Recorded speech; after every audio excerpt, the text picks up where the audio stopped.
Welcome back to USA News, your go-to source for the biggest stories and breaking updates from across the United States. If you want to stay ahead of the news, make sure to hit that subscribe button right now. Let's dive straight into today's top story. Trump-endorsed Mike Collins wins Georgia GOP Senate runoff, setting up a high-stakes showdown with Jon Ossoff. One of the most closely watched Republican primary battles in America has finally reached its dramatic conclusion. After months of campaigning, endorsements, controversy, and a nail-biting runoff election, Congressman Mike Collins has emerged victorious in Georgia's Republican U.S. Senate primary. But while Collins may have won the battle, the war for one of the nation's most important Senate seats is only just beginning. With control of the U.S. Senate potentially hanging in the balance, all eyes are now turning toward November, where Collins will face Democratic Senator Jon Ossoff in what could become one of the biggest political showdowns of the 2026 midterm elections. On Tuesday night, Republican voters delivered a decisive result after an intensely competitive runoff between Congressman Mike Collins and former college football coach Derek Dooley. Early returns suggested the race would be extremely close. For a brief period after polls closed, the two candidates appeared nearly tied. But as more ballots were counted throughout the evening, Collins steadily expanded his lead and secured the nomination. Many political observers believe one key factor may have helped push Collins across the finish line. Just days before voters headed to the polls, President Donald Trump issued a powerful endorsement of Collins on social media. Trump praised Collins as a loyal supporter, a conservative fighter, and a candidate committed to advancing key Republican priorities. The endorsement immediately energized many voters and became one of the defining moments of the runoff's final stretch. Meanwhile, Derek Dooley entered the race with strong backing from outgoing Georgia Governor Brian Kemp.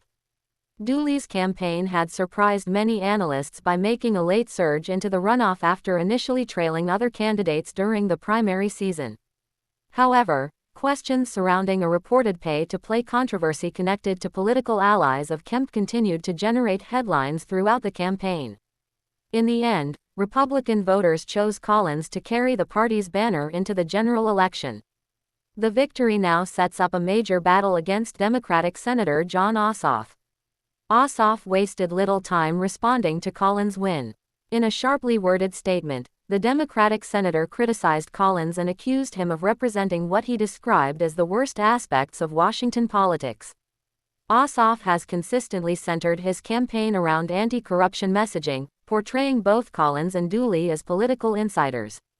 Throughout the campaign, he repeatedly argued that Georgia voters deserve leaders focused on accountability, transparency, and practical solutions rather than partisan battles. Now that Collins is officially the Republican nominee, those attacks are expected to intensify. Political reactions poured in almost immediately after the runoff results became official.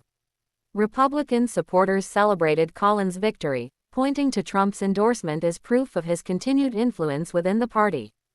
Many conservatives expressed confidence that Collins can flip the Senate seat and help Republicans strengthen their position in Washington. Democrats, meanwhile, welcomed the matchup with Ossoff, arguing that the senator remains well-positioned heading into the general election.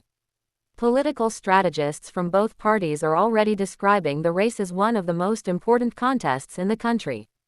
Following his victory, Collins delivered a simple but powerful message. He thanked supporters, said he was honored to be the Republican nominee, and immediately shifted his focus toward defeating Ossoff in November. His message reflected the reality of modern politics. Primary victories are celebrated briefly because the next battle begins almost immediately. For Collins, years of campaigning have led to this moment. For Ossoff, the challenge now becomes defending a seat that could influence the balance of power in the Senate. Georgia once again finds itself at the center of America's political map. With a Republican governor's race, a critical Senate contest, and national attention focused squarely on the state, November's election could shape the future direction of Washington for years to come. Mike Collins has secured the Republican nomination. Jon Ossoff is preparing for a fierce re-election fight. And with control of the Senate potentially on the line, this battle is only beginning. The question now is simple. Will Georgia remain divided politically, or will voters deliver a clear message about the future they want? The answer will come this November. What do you think? Can Mike Collins defeat Jon Ossoff, or will Democrats hold the seat? Let us know your thoughts in the comments below.